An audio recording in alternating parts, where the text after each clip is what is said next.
Hello, welcome to our midweek devotion. My name's Tim. I serve as one of the pastors here at the River, and it is good to be with you today. And I am at the car wash in Eureka on West 5th Street, the outer road. And I'm here because of something that happened last week that I thought would be a meaningful devotional, maybe an encouragement for you.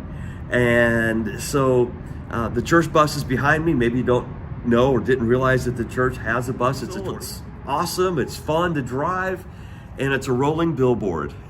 It was wrapped about a year ago, and so as opportunities present itself, I'll just jump in this thing and drive it to a meeting or to an event or something like that, just because it's good to put some miles on the bus, and it's also a rolling billboard. And so last week was one of those occasions. I had a meeting and thought I'm just going to drive the bus, and I jumped in the bus and started up and noticed that it hadn't been cleaned for a while. And of course, I like cleaning cars and vehicles, so I was going to go to the car wash. That the big bay on the end. It's really tall, really wide, perfect for the bus. And so I pull in. As I'm pulling in, there's a guy in a 4-door sedan in the next stall. He hears the diesel. He turns around.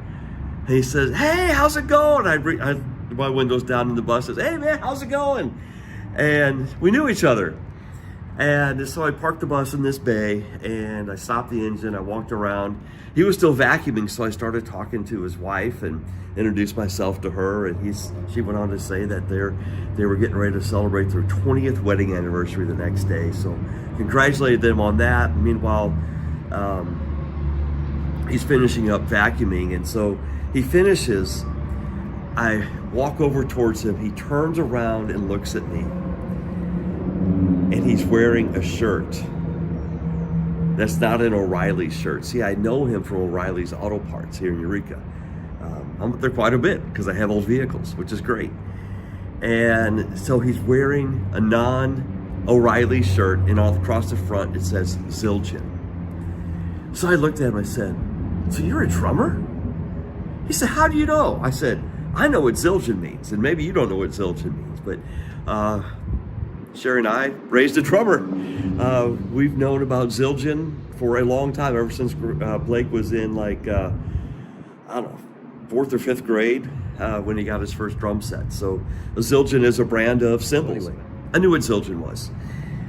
And so you see where the God moment, the divine appointment is coming into focus here.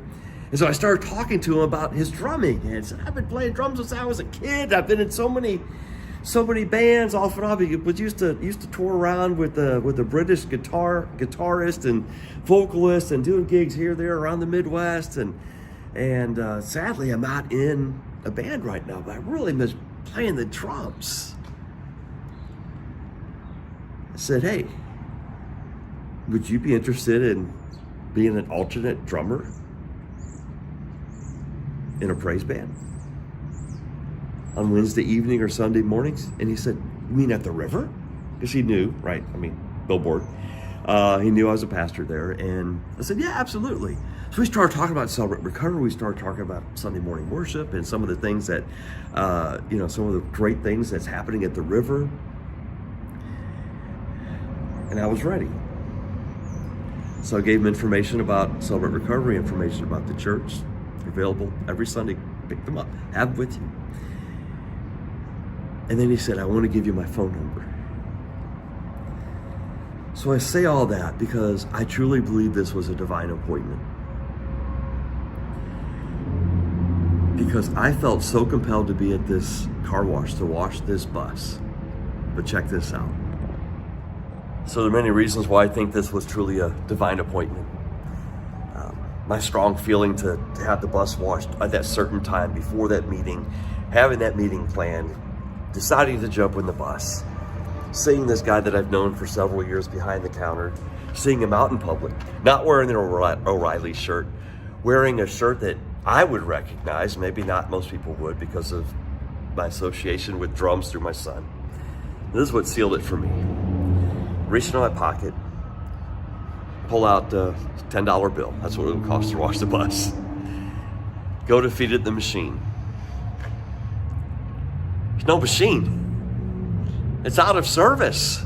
I wasn't going to watch the bus that day. I believe it was a divine appointment. And I look back at my life and I think of so many that I've missed because I've been busy, distracted, on to the next thing. And maybe you feel like that too. The reality is, Jesus says in Matthew 28, go therefore and make disciples. And what he's talking about in the original Greek, that word go means as you're going about your day. As you're going about our day, there's opportunities for us to witness to our faith. And I believe as we're going about our day, God has numerous divine appointments. He's just looking for someone to say, I'm ready. 1 Peter 3:15 puts it this way: always be prepared to share the hope that you have in Jesus and do it with gentleness and love.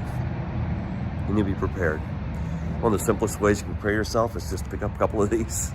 If you're not sure what to say, just say, I'd love to invite you to the river. And from there, they can hear the gospel proclaimed, which could lead to a new or deeper relationship with Jesus. So my encouragement to you is to consider praying a dangerous prayer. Something like this. Lord, would you open my heart, open my mind, open my eyes to the divine appointments that you have planned for me throughout the week.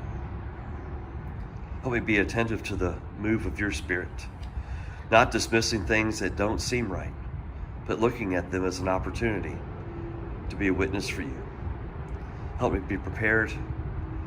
Help me to be faithful, to be your witness, to share my faith, and to invite someone to experience the love of Jesus. We love you and pray this all in Jesus' name.